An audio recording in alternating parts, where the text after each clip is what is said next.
پاکستان ہے تو ہمارا وجود ہے، اور پاکستان کا وجود جو جناح کی 11 اگست کی تقریر تھی اس سے واضح ہو جاتا ہے کہ اس میں انصاف ہوگا، اس میں کوئی تفاوت تشخیص اور تمیز مذہب کی بنیاد پر یا کسی جینڈر کی بنیاد پر نہیں ہوگی، اور اس میں جمہور جو ہے وہی راج کرے گی اور سارے ادارے اس کے تابع ہوں گے۔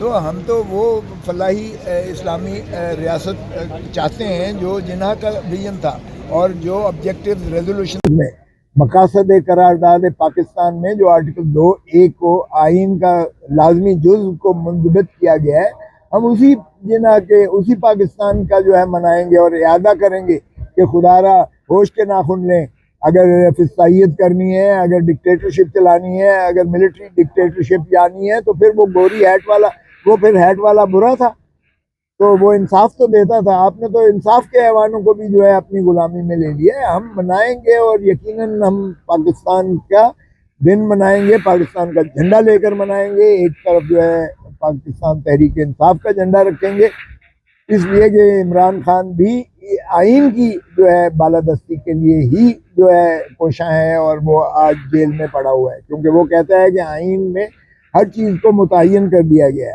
آئین کے آرٹیکل 7 میں ریاست کی تعریف کی گئی ہے، اور ریاست جو ہے عوام کو مقتدر کرتی ہے جو ہے حق حکمرانی کا، اللہ تعالیٰ کی حاکمیت اعلیٰ کے تابع، اور یہ ایجنسیز یا جتنی جو ہے اور ہیں، یہ سروسز ہیں جن کو تنخواہ ملتی ہے عوام کے خون پسینے کی کمائی سے، چاہے وہ آرمی چیف ہو، چاہے وہ چیف جسٹس آف پاکستان ہو۔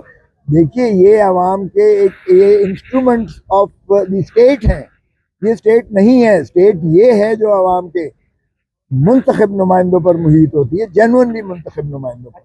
اسد صاحب نے کہا ہے کہ اس وقت ایک نیشنل ڈائیلاگ کی ضرورت ہے، آپ کے خیال میں ایسے کون سے اہم قومی ایشوز ہیں جس پر بات ہو سکتی ہے؟ دیکھیں، قومی ایشوز تو آپ کے سامنے ہے، کیا حق حکمرانی جو ہے عوام کو میسر ہے یا اسٹیبلشمنٹ کو؟ اس کو طے کر لیں، کیا اسٹیبلشمنٹ جو ہے عوام کی خادم ہے یا عوام کی حکمران ہے؟ کیا یہ پارلیمان جو ہے جعلی مینڈیٹ کے ذریعے بھری جا سکتی ہے، یا عوامی نمائندے ہی صرف یہاں جینوئنلی آ سکتے ہیں؟ تو گرینڈ ڈائیلاگ تو بہت زیادہ ہے۔ کیا عدالت کو جو ہے غلامی میں لیا جا سکتا ہے؟ 26ویں ترمیم کا جواز جو کچھ بھی پیدا کیا گیا ہے آپ کے سامنے ہے، فسطائیت۔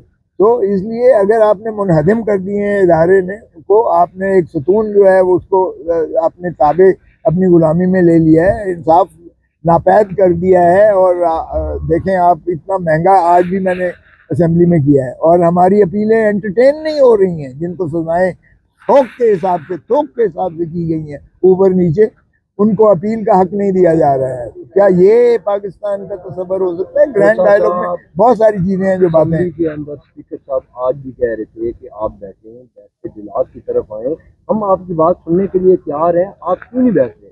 ہم کون؟ اب یہ ہم بھی ذرا بتا دیں نا، کیونکہ ہم وہ ہیں جو اڈیالہ جیل میں ہماری ملاقات نہیں کروا سکتے ہیں۔ ہم وہ ہیں جن کے اختیار میں یہ نہیں ہے کہ یہاں بوٹوں کے ساتھ جو ہے گھس کر 10 MNAs کو گرفتار کیا جاتا ہے بتیاں بند کر کر۔ ہم وہ ہیں جو ان کے خلاف کوئی کارروائی تک کرنے سے مانے ہیں۔ ہم وہ ہیں جو MNAs جب جیل میں جاتے ہیں ملاقات کے لیے، ان کو جو ہے وہاں جانے نہیں دیا جاتا ہے۔ ہم ریاست ہوتے ہوئے ہمیں ریاست کے اختیارات نہیں ہیں۔ ہم پہلے اپنا تو تعین کر لیں۔ مجھے یاد ہے کہ بے نظیر بھٹو رانی شہید نے مجھے سربراہی کمیٹی میں بھیجا تھا مشرف کے جو ہے پرائم منسٹر جمالی کے ساتھ ڈائیلاگ کرنے کے لیے، تو جنرل پرویز مشرف کو اپنا جمالی صاحب کو پرائم منسٹر کو میں نے کہا، جی آپ بتائیں کہ ہمارا پہلا مطالبہ یہ ہے کہ جنرل پرویز مشرف وردی اتارے، اور وہ کہتا ہے کہ وردی میری کھال ہے۔ تو آپ آرمی چیف کی کھال اتار سکتے ہیں؟ اگر آپ اتار سکتے ہیں تو پھر ہم آگے بات کریں جمہوریت کی اور آئین کی اور عوام کی بالادستی کی، تو پھر تو بات آگے بڑھ سکتی ہے۔ تو یہاں بھی یہ ہے، پہلے یہ تو بتا دیں، موصوف ایک کرنل کا تو آج ہم نے کیا کیا ہے؟ ہم نے کہا ہے کہ اس کو پریویلیج کمیٹی بنا دیں، پورے ہاؤس کو بلائیں ذرا اڈیالہ جیل کے سپرنٹینڈنٹ کو، کہ وہ کیوں کر عدالتی احکامات بھی نہیں مان رہا ہے، وہ جیل مینول بھی نہیں مان رہا ہے، وہ آئین پاکستان بھی نہیں مان رہا ہے، وہ